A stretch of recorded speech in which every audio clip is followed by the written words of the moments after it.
जम्मू कश्मीर भारत का ताज है और यही वजह है कि देश भर की नजरें जम्मू कश्मीर पर टिकी रहती है। जम्मू कश्मीर को भी इसका एक फायदा है कि जम्मू कश्मीर में यदि बात की जाए एक हब की, तो इसे टूरिज्म हब माना जाता है और जम्मू कश्मीर पर देश भर की नजरें सारे टूरिस्ट की रहती हैं, जिस वजह से जम्मू कश्मीर टूरिस्ट के माध्यम से ही अपने रोजगार और विभिन्न अवसरों को आगे बढ़ाता है। अब जिस तरह से कोरोना वायरस वो लगातार पूरे विश्व को हिट कर रहा है और पूरे विश्व के साथ साथ देश भर के साथ साथ जम्मू कश्मीर भी इससे खासा प्रभावित हुआ है। लेकिन जैसे मैंने शुरुआत में ही कहा कि tourism sector main Jammu Kashmir के लिए रहता है। ऐसे में वो सभी ट्रेड जो टूरिज्म सेक्टर के साथ जुड़े हैं वो भी इससे खासा प्रभावित हुए हैं। जिस विषय को पर चर्चा के लिए इस समय हम मौजूद हैं, हमारे साथ सबसे पहले जो शख्स मौजूद हैं वो हमारे पास चैम्बर ऑफ ट्रेडर फेडरेशन के जम्मू कश्मीर प्रधान नीरज जी, आपको स्वागत है। और मेरे बिल्कुल सामने हैं साहिल जी, जो कि एक यंग एंटरप्रेन्योर है। साहिल जी जुड़ चुके हैं। साहिल जी, आपका स्वागत है। सबसे पहला सवाल मैं नीरज जी से जानूंगा कि नीरज जी, मैं आज की डिस्कशन सिर्फ रिस्ट्रिक्ट करूंगा उन ट्रेड्स के ऊपर जो कि सीधे डायरेक्ट हिट करते हैं टूरिज्म सेक्टर के साथ। इन लॉकडाउन पीरियड्स में लॉकडाउन 1, लॉकडाउन 2 और लॉकडाउन 3 शुरू हो चुका है, किस तरह से अफेक्ट किया है उन सेक्टर्स को जो कि सीधे टूरिज्म सेक्टर के साथ टच करते हैं? देखिए अमित जी, जम्मू कश्मीर में अगर हम बात करें तो ऐसा कोई भी सेक्टर नहीं है। अगर हम अपने बाजारों की बात करें, हम कश्मीर के बाजारों की बात करें, तो कोई भी ऐसा सेक्टर नहीं है कि जो टूरिज्म अगर हमारा प्रभावित हो रहा है तो वो उससे प्रभावित नहीं होगा। पहली बात तो ये है। और मूलतः हमारी स्टेट जो है, जम्मू जो है, वो रिलीजियस टूरिज्म पे डिपेंड करता है। माता वैष्णो देवी जी हमारे यहाँ विराजमान है, तो उसकी वजह से हमारी जो टूरिज्म इंडस्ट्री है वो पूरी तरह से उस पर निर्भर करती है।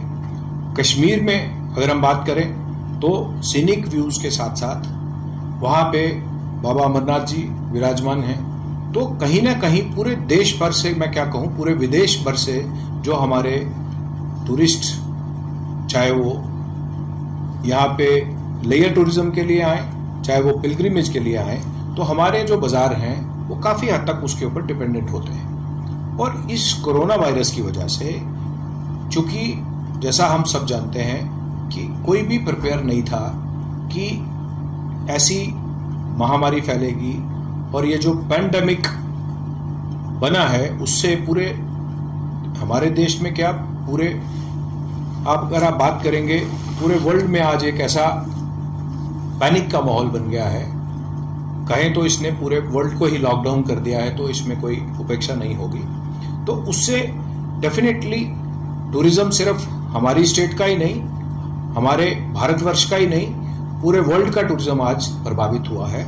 और हमें जो लग रहा है अभी, इसके बड़े दूरगामी इफेक्ट होने जा रहे हैं। और सही कहूं मैं अगर आपको अमित जी, तो आज हमें इसमें कोई रोड मैप नजर आता नहीं दिख रहा, क्योंकि कई जगहों पे हम भी ये महसूस करते हैं कि जो हमारी प्रशासनिक अधिकारी हैं, हमारी सरकार है, चाहे प्रदेश की है, चाहे हमारे देश की है, वो भी इसके लिए प्रिपेयर्ड तो हो ही नहीं सकते थे, क्योंकि ऐसे हालात तो कभी ना किसी ने पहले देखे थे। आज हिस्ट्री है, लोग कहते हैं कि जब 1918 या 20 में पैंडेमिक की हालत बनी थी, तो उस समय भी पूरे विश्व भर में बहुत भारी नुकसान हो गया था। बड़ी भारी तादाद में, करोड़ों की तादाद में लोग मारे गए थे। तो अगर आज हम देखें तो उस सारे संदर्भ में अगर आप इस बात की चर्चा करें, तो आज इसका अवलोकन हम सिर्फ नफा नुकसान में नहीं कर सकते, किसी एक ट्रेड में बांध के नहीं देख सकते, क्योंकि इसके इम्पैक्ट बड़े दूरगामी हैं। क्योंकि देखिए, टूरिज्म की बात आप करेंगे तो जो हमारे टूर ऑपरेटर्स हैं, चाहे वो ट्रेवल एजेंसीज वाले हैं, होटलियर्स हैं, बाई रोड चलने वाले हमारे टाटा सूमो के वाले हैं, या जितने भी जो वहां पे खाना बनाने वाले थे, रेस्टोरेंट्स वाले थे, ढाबा वाले थे, हमारी इकोनॉमी बहुत इंटरडिपेंडेंट थी इन सारी चीजों को लेके। तो आज उसका कहीं पे भी हमें ये नहीं समझ आ रहा कि सरकार से भी जब हमारी बातें हो रही हैं, हम ठीक है, हम अपनी जगह ये तो सोच रहे हैं कि सरकार से हम ये पैकेज मांगते हैं, वो पैकेज मांगते हैं, सरकार को लिख के दे भी रहे हैं, बैंक से भी बात कर रहे हैं, लेकिन आगे हमें कहीं रोशनी की किरण नजर नहीं आ रही। अभी हमें वो कोई समझ नहीं आ रहा। जैसे आपने अभी कहा हम लॉकडाउन 3 में आ गए हैं, तो क्या ये लॉकडाउन 4 में जाएगा, लॉकडाउन 5 में जाएगा? अभी ऐसा कोई रोड मैप नहीं है। और इस विषय में मैं एक बात और जोड़ना चाहूंगा, वो ये है जो अलार्मिंग है। अगर हम आज टूरिज्म को भी हमने ब्रेक लगाया है। तो एक देश भर में हमने देखा है, पिछले कुछ दिनों से हम देख रहे हैं कि सारी सरकारें अपने अपने लोगों को ये फैसिलिटेट करने की बात कर रहे हैं जी, हम इनके लिए स्पेशल ट्रेन लाएंगे। बिहार वाले कह रहे हैं हम बिहार ले जाएंगे, यूपी वाले कह रहे हैं यूपी ले जाएंगे, हम कह रहे हैं हम उधर से लाएंगे। तो भाई आप अगर ऐसे टाइम पे ऐसी चीज सोच रहे हो तो इसमें एक बहुत बड़ी त्रासदी नजर आ रही है हमें। चैम्बर ऑफ ट्रेडर फेडरेशन में आज मैं आपको बताऊं, हमारी आपके आने से पहले ही मीटिंग चल रही थी, तो दिल्ली में भी हमारी रोज वीसी होती है, जो हमारे नेशनल ट्रेड लीडर्स हैं वो सारे एकत्रित होते हैं। आज सबने यही एक खदशात जाहिर किए हैं कि जब हम एक देश हैं तो उसमें प्रदेशों की बात कहाँ है। अगर कोई बिहार का आदमी जम्मू में बैठा है, नीरज जी रेमेडीज पे मैं जरूर आऊंगा कि आखिर ट्रेडर्स ऑफ फेडरेशन क्या सोच रही है और किस तरह की उम्मीद कर रही है, लेकिन सबसे पहले मैं उन चिंताओं पर थोड़ा प्रकाश डालना चाहूंगा। साहिल जी आपसे जानना चाहूंगा, क्योंकि रघुनाथ बाजार पिछले 150 साल पुराना है, वहां का इतिहास है कि जब टूरिस्ट हैम्पर हुए हैं उस बाजार को फर्क पड़ा है। कटरा के बाजार से भी आप रिलेट करते हैं, वहां पहली बार ऐसा हुआ कि मां वैष्णो देवी में इस तरह का जो गैप है वो वहां पर डाला गया है। तो एक बिजनेसमैन को, एक लेमैन को किस तरह की समस्याएं जो है वो इस लॉकडाउन में झेलनी पड़ रही है? अमित जी, मैं सबसे पहले तो आपका शुक्रिया करूंगा, आपने मुझे इस डिबेट में बुलाया और मैं अपना व्यू देना चाहूंगा इसमें, क्योंकि ये बहुत ही इंपॉर्टेंट। पहले तो हमें सबसे पहले एक चीज ये समझनी जरूरी है कि जो हमारी J&K स्टेट है, जिसकी हम पर्टिकुलर बात करें, हमारी J&K स्टेट पूरी की पूरी टूरिज्म पे डिपेंडेंट है या इंटर रिलेटेड। बिल्कुल सही। आज हमारे यहाँ पे जितना भी रेवेन्यू जनरेट होता है उसका मेजर जो पार्ट है वो टूरिज्म इंडस्ट्री से आता है। Exactly. उसमें कोई भी उसको डिनाई नहीं कर सकता। इसको हम मान के चलें कि हमारा टूरिज्म इंडस्ट्री से क्या क्या नाता है और क्या रिलेशन है। बिल्कुल। आज हम देखें तो हमारे यहाँ के जम्मू के होटल्स, कटरा के होटल्स, रघुनाथ बाजार जो कि 150 साल पुराना हेरिटेज मार्केट जिसको गिना जाता है, वो सारी की सारी बंद पड़ी है। अगर वो बंद पड़ी है तो उसका रिलेशन खाली रघुनाथ बाजार या उन होटल्स वालों के साथ लेना देना नहीं है। वो टूरिस्ट आते थे, यहाँ से उनका रेवेन्यू जनरेट होता था, उसका को रिलेशन है। बिकॉज रघुनाथ बाजार वाले भी अगर हम देखें तो उनकी 90% आइटम्स आज कश्मीर से आती हैं। तो इसका इफेक्ट खाली जम्मू या किसी एक जगह से रिलेटेड नहीं है, उसका इफेक्ट एक कश्मीर से भी रिलेटेड है। हम इसको ऑन द होल एक बहुत बड़ा सब्जेक्ट लेके इसको हम छोटा सब्जेक्ट नहीं गिन सकते, क्योंकि इसका कोरिलेशन हर एक ट्रेडर, हर एक इंसान के साथ जुड़ता है। आज एक बंदा पहले बुकिंग करा के जम्मू आता है, वो पहले किसी टूरिस्ट सेंटर में जाता है, किसी टूर वाले से अपनी टिकट कराता है, बुकिंग कराता है, उसका रेवेन्यू जनरेट होता है, उससे जम्मू में रेवेन्यू आता है, उससे जम्मू का काम चलता है सारे। उसी के कारण वो सारे होटल चलते हैं। आज मैं नीरज जी की बात से एक बिल्कुल सहमत हूं कि हमारे पास अगर हम मान भी लिया जाए कि ये लॉकडाउन 3 है, पहली बात तो इस चीज की कोई गारंटी नहीं है कि जब तक कोविड-19 की वैक्सीन नहीं आएगी तो हम इस प्रॉब्लम से निजात पा सकते हैं। रेड जोन में तो ऑलरेडी हो चुके थे, और जब तक वो नहीं आता तो कितने हमारे ट्रेडर्स हैं जो इस टाइम को सस्टेन कर पाएंगे। कल मैं एक आर्टिकल पढ़ रहा था, रतन टाटा जी का आर्टिकल आया था, और एक जैक मा है, वो चाइना के one of the top most businessman है। सो उनकी एक स्टेटमेंट आई थी, बड़ी समझने वाली स्टेटमेंट है कि 2020 को आप मुनाफे के तौर पे मत सोचिए, 2020 को आप इस तरीके से मत सोचिए कि आपका नुकसान हो रहा है या कुछ हो रहा है। 2020 पे अगर आपको जीत पानी है तो खाली आपके पास एक ही मंत्र है कि आप सस्टेन कर जाओ। पहले हमें यह देखना है कि हमारे जम्मू के कितने ट्रेडर्स, कितने होटलियर्स, कितने हमारे जो लेबरर्स हैं या काम करने वाले हैं जो डिपेंडेंट है सारे, वो सारे क्या सस्टेन कर पाएंगे इस पीरियड को। साहिल जी, मैं यहीं पे रुकना चाहूंगा कि क्योंकि आपको लगता है कि ये तबका जो समाज का है उसके ऊपर इस समय सरकार के बाद दूसरे नंबर पर दायित्व जो है वो इनका पड़ता है, क्योंकि यदि एक बिजनेसमैन की बात करें तो वो कई हजारों फैमिलीज उस पर डिपेंडेंट है। मैं उसी पे आ रहा था मुझे। अमित जी, हमें ये समझना पड़ेगा कि अगर आज एक बिजनेसमैन के पास कम से कम हर एक बंदे के पास अपने स्केल के अकॉर्डिंगली बंदा काम करता है। आज उनके बिजनेस बंद पड़े हैं, उनकी फैमिली में आगे 4-4 बंदे हैं, आज वो सारे बिजनेस हाउसेस बंद हैं। मेरे को अभी तक कोई सामने मेरे गवर्नमेंट का कोई फ्रेमवर्क नहीं दिख रहा है कि कोई बिजनेस को सपोर्ट है, कोई इलेक्ट्रिसिटी पे, कोई बिजली पे, कोई पानी पे, कोई बैंकिंग पे। हमने 2-3 चीजें उठाने की भी कोशिश की है अपने माध्यम से, या हम लोग बैठते हैं कभी भी कि गवर्नमेंट को कोई ना कोई पॉलिसी फ्रेमवर्क करनी चाहिए। मैं ये भी सोचता हूं कि गवर्नमेंट कर भी रही होगी, बट इस चीज के लिए इंपॉर्टेंस इसलिए इंपॉर्टेंट है बिकॉज ये जल्दी आना बहुत जरूरी है, क्योंकि sustainability of traders is very important. और जब तक उनको एक रोड मैप गवर्नमेंट नहीं दिखाएगी तब तक उनको अपने आप पे यकीन नहीं आएगा कि हम इस पे सस्टेन कर सकते हैं। आज हमारे प्रधानमंत्री जी अगर कुछ आके कहते हैं तो लोग उसको पूरा फॉलो करते हैं और उसको बिलीव करते हैं कि प्रधानमंत्री जी हमारे जो कह रहे हैं उस बात में दम है। बट मैं नहीं देखता हूं कि आज की डेट में कोई ट्रेडर्स या कोई बिजनेसमैन वो सफर ही कर रहा है, उसके पास कोई ऑप्शन नहीं है और उसके पास कोई रास्ता नहीं कि वो जाके किसके पास है। बिल्कुल। और नीरज जी, ये जो चीजें उठाई गई हैं कि नो डाउट कि हजारों फैमिलीज का दायित्व जो है वो एक बिजनेसमैन के ऊपर है, उस वजह से आपका दायित्व बढ़ जाता है क्योंकि आप ट्रेडर ऑफ फेडरेशन के प्रधान हैं और आपसे उन बिजनेसमैन की आकांक्षाएं बढ़ती जा रही हैं। नो डाउट आप भी अपनी रिस्पॉन्सिबिलिटी समझते हैं कि इस समय एक स्टेट नहीं जूझ रही, पूरा देश, पूरा विश्व जूझ रहा है, लेकिन फिर भी उन आकांक्षाओं को आप कैसे पूरा करता है? देखिए, जैसे जिस तरफ अभी साहिल जी कर रहे थे, मैं जहाँ पे पहले था मैं वहीं से पहले अपनी बात को कंप्लीट करना चाहूँगा। मैंने आपको क्या कहा, हम टूरिज्म की बात कर रहे थे, तो आज केंद्र सरकार में एक गाइडलाइन है और हमारे जितने भी बाकी के प्रदेश हैं आज उनमें कंपटीशन चल पड़ा है। जैसे मैंने अभी बात कही, हम टूरिज्म की बात तो कर रहे थे, हम गाड़ी टूरिज्म के लिए नहीं चला रहे, हम होटलियर्स को डिफेंड करने के लिए या उनको काम देने के लिए नहीं चला रहे, हम ट्रेवल एजेंट्स को, टूर ऑपरेटर्स को काम देने के लिए नहीं चला रहे। हम गाड़ी किस लिए चला रहे हैं, हम ट्रेन किस लिए चला रहे हैं, बस किस लिए चला रहे हैं कि हम एक प्रदेश से लोगों को निकाल के दूसरे प्रदेशों में ले जा रहे हैं, जो कि आने वाले दिनों में एक बहुत सीरियस इंपैक्ट करेगा। आप ये चीज समझिए अमित जी, ये इसके बड़े दूरगामी परिणाम होंगे। मैं क्यों उस बात पे चर्चा कर रहा था कि आज जैसे इन्होंने अभी कहा, आपने कहा ये इंडस्ट्रियलिस्ट है, आज ये जो उद्योग चला रहे हैं जम्मू में, उस उद्योग में जो टेक्निकल पार्टनर हैं इनके, जो टेक्नीशियन कह लीजिए, जो लेबर के लोग हैं, स्किल्ड जो लेबरर हैं, वो किन्हीं और प्रदेशों से होंगे। ठीक, जब तक तो ये यहाँ थे इन्होंने उनको खाना भी खिलाया, सब कुछ किया।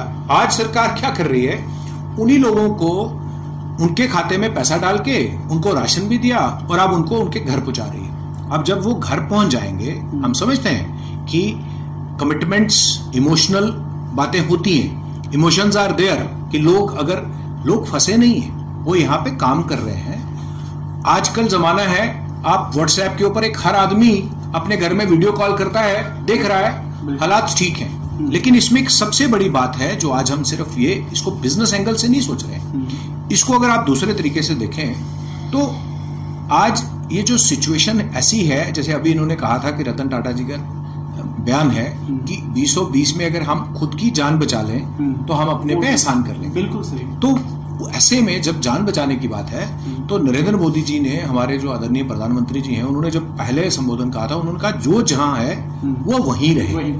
तो वही सिचुएशन में आज हम आपके माध्यम से आपके दर्शकों को और जो प्रशासन के अधिकारी इस बात को देखें, वो हमारी अपील के ऊपर थोड़ा सा गौर फरमाएं। होगा क्या कि ये जो ट्रेंड है, अगर ये लोग इस एक प्रदेश से दूसरे में, दूसरे से तीसरे में, और जब वो अपने अपने जहां वहां पहुंच गए, वहां उनके पास काम नहीं होगा।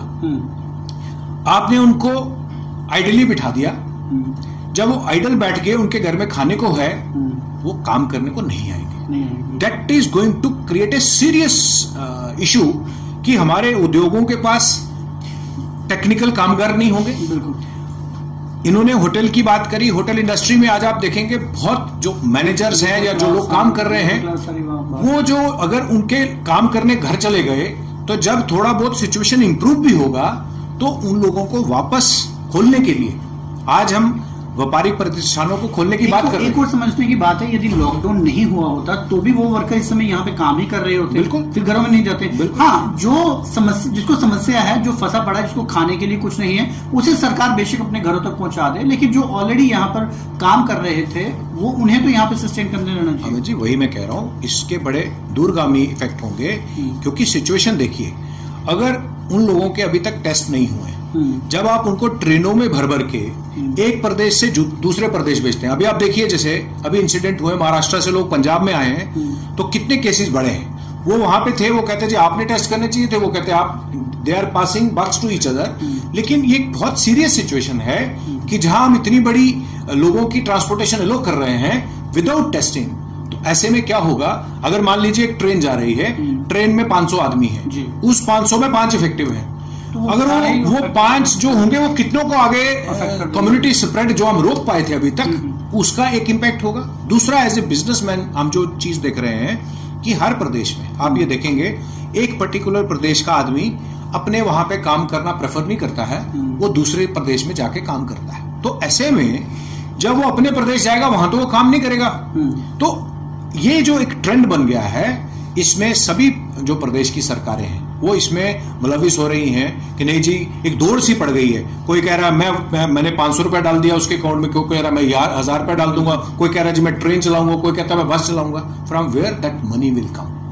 We are a underdeveloped nation. We have to understand. After all, whatever charity these political parties or governments are doing, from where that money is coming, वो हमें देखना पड़ेगा। वो एक जेन्युइन टैक्स पेयर के खाते से आई है। बिल्कुल। और जब वो व्यापारी आज देख रहा है तो अपने आप को ठगा महसूस कर रहा है। जिस तरफ अभी हमारे युवा जो बिजनेसमैन हैं वो आज महसूस कर रहे हैं कि भाई मैंने बैंक से कर्जा ले रखा है, मेरी इंडस्ट्री बंद है, मेरी होटल मेरा बंद है। तो ये सारी चीजें हैं कि अगर अब आज हम इनको देखो, इससे अनरेस्ट बढ़ रहा है। इन्होंने अभी कहा कि हमें जब तक सरकार की तरफ से कोई सपोर्ट नहीं आएगी तो everybody is looking after a support. Where is that support? इसी चीज को मैं इन्हीं से जानना चाहूंगा कि देखिए, जैसे मैंने शुरुआत में ही बोला कि हजारों फैमिलीज का दायित्व बिजनेसमैन के ऊपर है, और नो डाउट इमोशनल एंड पर या ह्यूमैनिटेरियन ग्राउंड पर आपको उनको पे करना भी पड़ेगा। लेकिन यदि उस चीज के लिए, जिस तरह से नीरज जी ने भी कहा कि हम ये उम्मीद नहीं करते सरकार से कि सरकार उसका नुकसान की भरपाई करे, लेकिन कम से कम ये उम्मीद तो की जा सकती है कि जो सरकार दे ना, लेकिन जो टैक्स के रेवेन्यू या जो बिजली के बारी भरकम किराए हैं या अन्य तरीके के जो टैक्सेस हैं उनमें सरकार को रिलैक्सेशन कर दे, ताकि कुछ आए ना तो कम जाए तो कम। ये इस तरह की कुछ टेंशन हैं। अमित जी, आपको एक चीज समझनी पड़ेगी, पिछले 60-70 सालों में अगर इंडिया की ग्रोथ हुई है तो उसके पीछे सबसे बड़ा रोल बिजनेसमैन का ही रहा है, कभी सरकारों का नहीं रहा। सरकारों ने हमेशा उनको सपोर्ट किया है। इसमें भी मैंने एक बहुत बड़ा आर्टिकल पढ़ा था, हीरो साइकिल वाले हैं, वो कहते हैं, हमेशा हम कहते हैं बिजनेसमैन चोर है। बिजनेसमैन कहां से चोर है? बिजनेसमैन तो वो है जो टैक्स भरता है, अपनी कमाई से टैक्स भरता है। वो टैक्स भरता है नेशन की ग्रोथ के लिए, वो उसके बाद लोगों को रोजगार देता है, उसके बाद रोजगार देता है, उनको तनख्वाह देता है, उनका घर चलता है। तो वो बिजनेसमैन कहां से चोर है? आज हमें यह समझना बहुत जरूरी है कि एक बिजनेसमैन कभी भी जिंदगी में उसके पास अगर 30 बंदा काम करता है, अकॉर्डिंग टू स्केल अगेन, वो कभी भी अपने एम्प्लॉयज के बियॉन्ड नहीं सोचता, बिकॉज वही एक रीजन है एम्प्लॉयज उसकी ग्रोथ के। उसके बियॉन्ड बिजनेसमैन ग्रो नहीं कर सकता। मैंने अगर टूरिज्म की बात की, बिकॉज हमारा टॉपिक टूरिज्म तक रिस्ट्रिक्टेड था, इसीलिए ये रघुनाथ बाजार या हम होटल्स की बात करते हैं। अगर हम ओवरऑल देखा जाए तो आज की डेट में हमारा पूरा ट्रेडर्स किसी भी फॉर्म में हमारा ट्रेडर, इवन प्रोविजनल स्टोर वाले आस्था में, क्योंकि अगर आज हम देखें कई प्रोविजनल स्टोर्स ऐसे हैं जिनके पास स्टॉक पड़ा है, उनको ये नहीं पता डिस्पैच कहां करनी है। कईयों के पास ड्राई फ्रूट का स्टॉक पड़ा है बट वो खरीद चुके हैं पीछे से, बट ये पूरा सीजन उनका खराब गया क्योंकि अमरनाथ यात्रा नहीं हुई। एक तरह से हम उसको मान लें कि वो इस बारी बिल्कुल सरगर्मी होगी। उसके बाद अगर हम वैष्णो देवी को देख लें, जिसपे हमारा पूरा कटरा डिपेंडेंट है। परसों मैं कटरा फेडरेशन होटल एसोसिएशन का भी इंटरव्यू देख रहा था, उनका भी सेम कंसर्न है आज की डेट में कि दे आर हेल्पलेस, और कटरा तो पूरा डिपेंडेंट आज उसकी टूरिज्म पे। हम जम्मू को छोड़ें, वो भी हमारे भाई हैं, वो भी वहां पे काम करते हैं, उनके होटल्स हैं, सारे होटल्स बंद पड़े हैं। कश्मीर के होटल, पिट्ठू पोनी वाले सारे टैक्सी ड्राइवर से लेकर सारे कम है, वहां पे रेवेन्यू जनरेशन जीरो है इस टाइम पे। उनकी ये हेल्पलेस पोजीशन है कि वो करें तो करें क्या। आज हमारे ट्रेडर्स को जो प्रॉब्लम आ रही है कि सब कुछ एड्रेस हो रहा है, जैसे नीरज जी ने कहा, मैं बिल्कुल एग्री करता हूं कि देखो पैनिक शिफ्टिंग नहीं होनी चाहिए। पैनिक शिफ्टिंग में कोरोना के केसेस बढ़ने के चांसेस हैं, बट मैं ये भी एग्री करता हूं कि लोगों को घर पहुंचाना जरूरी इसलिए क्योंकि कई बिजनेसेस ऐसे हैं जिनको अभी 4-5 महीने उनकी खुलने की कोई उम्मीद नहीं है, तो उनको 4-5-6 महीने इधर बिठाना ना ही उस बिजनेस ऑर्गेनाइजेशन के लिए पॉसिबल है और ना ही उस बंदे के लिए पॉसिबल है कि वो अपनी फैमिली से 8 महीने की दूर वो रहे उनकी अपनी फैमिली से। यहाँ पे जो सरकार को चाहिए, सरकार को ये चाहिए कि वो लोकल लेवल पे, अगर वो पर्सनल लेवल पे ये ध्यान रखती है कि यहाँ से लोगों को उधर पहुंचाना जरूरी है और वहां से लोगों को इधर पहुंचाना जरूरी है, तो उससे ज्यादा ये जरूरी है कि आज वो ये भी सोचे कि पर्टिकुलर ऑर्गेनाइजेशंस जो लोग सस्टेन नहीं कर पा रहे हैं, वो बिल्कुल ही खत्म हो जाएंगे। और उसका स्केल छोटा नहीं होगा अमित जी, इसको हम डिनाई नहीं कर सकते, उसका स्केल बहुत बड़ा होगा और उसके रेपरकशंस इतने बड़े होंगे, क्योंकि अगर आज हमारा 40% 50% बंदा मार्केट से उड़ जाता है। उड़ने का मतलब है कि अगर वो खत्म हो जाता है, सस्टेन नहीं करता, उसके साथ उतना ही एम्प्लॉयमेंट है, उतनी ही फैमिलीज हैं, उतने ही लोग हैं, और किसको ब्लेम करेगा वो। बिल्कुल। नीरज जी, कंक्लूड करूंगा इस डिस्कशन को कि सरकार ने 350 करोड़ की एक अनुदान राशि जो है वो जम्मू कश्मीर में वीकर सेक्शन के लिए दी है। अब ऐसे में चलिए उनका तो कुछ ना कुछ उसमें 350 करोड़ का हो जाएगा, लेकिन क्या ट्रेडर्स ये उम्मीद करता है कि जो सेस हैं, जैसे यदि इलेक्ट्रिसिटी ड्यूटी है या इस तरह की और जो टैक्सेस हैं, उसमें थोड़ी रियायत दी जाए ताकि बिजनेसमैन भी अपने आप को रिलीफ फील करें? देखिए ऐसा है अमित जी, बिजनेसमैन जो है ना वो रियायत नहीं मांगता, वेवर नहीं मांगता, बिजनेसमैन सपोर्ट मांगता है। देखो सरकार को ये देखना पड़ेगा कि यहाँ पे हमारे लिक्विडिटी क्रंच होगा। जैसे अभी इन्होंने एक एरिया की बात की है, हम कटरा की बात कर रहे हैं, ठीक है, तो कटरा में होटल्स हैं, सिमिलरली कश्मीर में होटल्स हैं, इसी तरह कोई जम्मू में हमारे होटल्स हैं। हर इंडस्ट्री का एक अपना वीकनेस और स्ट्रेंथ होती है। बिल्कुल। लेकिन जैसा हम अभी इस तरफ सोच ही नहीं सकते कि ये लॉकडाउन 3 है, ये 4 होगा, 5 होगा, 6 होगा, कहां तक जाएगा, we don't have a road map. तो ऐसे में पिछले दिनों हमारी J&K बैंक जो हमारा लीड बैंक है, उनके साथ हमने मुलाकात करके कुछ उनसे इमीडिएट स्टिमुलस पैकेज की बात की है। और दिल्ली में भी हमने जो हमारा confederation of all India traders है, नेशनल बॉडी है हमारी, हमने उनके माध्यम से भी आदरणीय प्रधानमंत्री जी को भी और निर्मला सीतारमण जी को भी लिखा है कि जब तक कि RBI बैंक्स को इमीडिएट फंडिंग ना करे, चाहे उसमें वो जिस तरफ आप बात कर रहे हो, चाहे वो इंटरेस्ट में सपोर्ट की बात है, हमारे EMI की रीशेड्यूलिंग की बात है, हमारे को फर्दर रीपेमेंट ऑफ इंटरेस्ट की बात है, चाहे आज लिमिट्स जो व्यापारी काम कर रहे हैं या जो करना शुरू कर रहे हैं जो इंडस्ट्री में भी, क्योंकि पीछे 31 मार्च था, लोगों की लिमिट एक्सपायर हुई थी, हमने डिमांड किया है कि उनको ऑटो रिन्यूअल मोड पे ले जाया जाए, कोई चार्जेस ना लिए जाएं, ताकि व्यापारी को इस वक्त सपोर्ट आप करिए।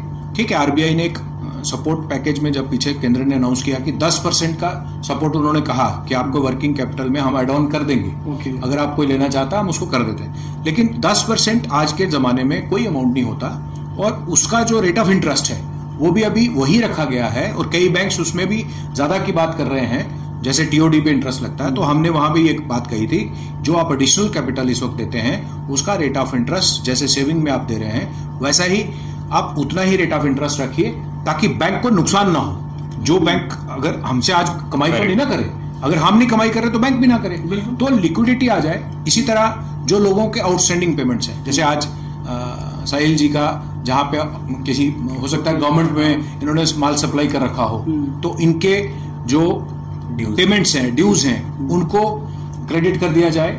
बैंक्स को कहा जाए, जैसे गवर्नमेंट ऑफ इंडिया की एक स्कीम है ट्रेंड्स करके, कि भाई वो डिस्काउंट ले सकते हैं, लेकिन यहाँ पे वो अभी लागू नहीं थी। तो उस तरह की बातें चल रही हैं ताकि किसी तरीके से हमारे बाजार में लिक्विडिटी आ सके। और एक बात मैं जरूर कहूंगा, हमारे जितने भी अधिकारी इस प्रोग्राम को अगर देखें तो ये समय है कि हम सारे एक होके, ये समय नहीं है कि हम प्रशासन की तरफ उम्मीद से देखें और प्रशासन हमारी तरफ देखे। ठीक है, एक हम पासिंग द बक वाली बात ना हो, वो गोल पोस्ट शिफ्ट करने वाली बात ना करें। कोई आता है वो इधर से हिट करता है, उधर चला जाता है, कोई आता है उधर करता है, तो हम कंफ्यूजन की स्थिति पैदा करें, तो वैसा नहीं होना चाहिए।